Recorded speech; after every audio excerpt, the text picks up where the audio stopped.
A man comes to the Prophet of Allah and he says, "O Prophet of Allah, when I'm with you, I'm elated. I'm flying." He says, "O Prophet of Allah, but then when I leave you and I go back home to my family," he says, "O Prophet of Allah, I start to miss you."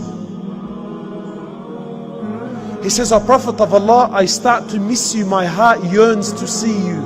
He says, "O Prophet of Allah, then I leave my family, I come back, I lay my eyes on you, and O Prophet of Allah, I find peace and happiness in my heart once more. But, O Prophet of Allah, the thought came to me, soon you will die, and I will die.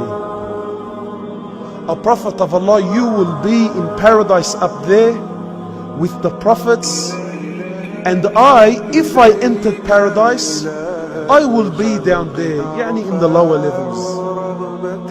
He says, "O Prophet of Allah, how can Jannah be Jannah if I'm not with you?"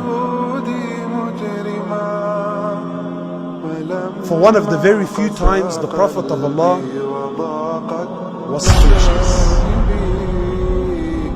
So Jibreel alayhi salatu wasalam comes down and says to the Prophet of Allah that, "Tell your ummah, tell your men, tell your followers, they will be with the ones that they love in Jannah." Anas radiallahu ta'ala anhu used to say, "By Allah, there was no hadith that was more beloved to us than this hadith, for by Allah there was no one we loved more than the Prophet of Allah, Abu Bakr and Umar ibn al-Khattab."